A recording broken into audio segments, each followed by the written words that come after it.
റഹീസ്, കണ്ണൂർ ജില്ലയിൽ മറ്റ് ഈ പറയുന്ന 76% കടന്ന 3 ജില്ലകളെ അപേക്ഷിച്ച് ഒരല്പം കുറവാണ്. ഭേദപ്പെട്ട പോളിംഗ് എന്നാണ് പറയാൻ കഴിയുന്നത്. അത് കഴിഞ്ഞ തവണത്തേതിനേക്കാൾ നമ്മൾ എങ്ങനെയാണ് താരതമ്യം ചെയ്യുമ്പോൾ ആ കണക്ക് വരുന്നത്? ഔദ്യോഗിക കണക്കുകൾ കൃത്യമായി എത്രയെന്ന് നമ്മൾക്കറിയാൻ കഴിഞ്ഞിട്ടില്ല. പക്ഷേ എങ്കിലും ഇപ്പോഴത്തെ വിവരങ്ങൾ എങ്ങനെയാണ്? ഈ ബൂത്തുകളിലൊക്കെ എല്ലാവരും മടങ്ങിപ്പോയോ, അതോ ക്യൂ ഉള്ള ഇടങ്ങളുണ്ടോ? വിശദാംശങ്ങൾ.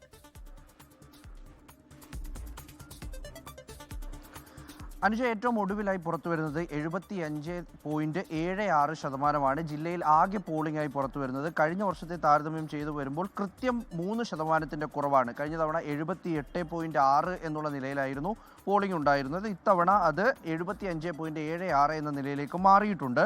അത് ഒരു സാമാന്യം ഭേദപ്പെട്ട പോളിംഗ് എന്ന് തന്നെയാണ് പറയേണ്ടത്. കാരണം ഇനി ചില കണക്കുകൾ കൂടി വരുമ്പോഴേക്കും അത് ഒരുപക്ഷെ 76 എത്തി നിൽക്കും. അങ്ങനെയാണെങ്കിൽ ഒരു 2% കുറവ് വരും. മറ്റു ജില്ലകളെ കഴിഞ്ഞ ഫേസിൽ ഇലക്ഷൻ നടന്ന ജില്ലകളെയൊക്കെ കമ്പയർ ചെയ്ത് നോക്കുമ്പോൾ, അതിനുമായി താരതമ്യപ്പെടുത്തുമ്പോൾ എന്തായാലും പോളിംഗ് ഭേദപ്പെട്ട പോളിംഗ് തന്നെയാണ് എന്നത് പറയേണ്ടി വരും.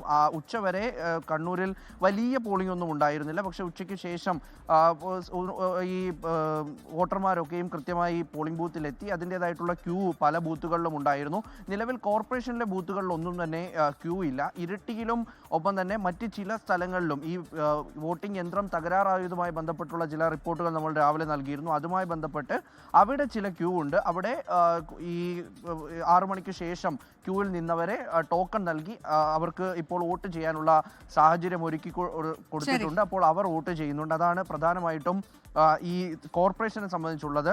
കോർപ്പറേഷനിൽ 68.36 ഏറ്റവും ഒടുവിലെന്ന പോളിംഗ് ശതമാനം. അത് നേരത്തെ 72 ആയിരുന്നു. ഈ പോളിംഗ് ഉയരാത്തത് പല പ്രധാനപ്പെട്ട സ്ഥാനാർത്ഥികളെയും ഇതിനോടകം തന്നെ കണ്ണൂർ ജില്ലയിൽ 75.67% എന്നതാണ്. അത് കഴിഞ്ഞ തവണത്തേതിനേക്കാൾ ഒരല്പം കുറവാണെങ്കിൽ പോലും ഭേദപ്പെട്ട പോളിംഗ് എന്നതാണ് വിലയിരുത്തൽ.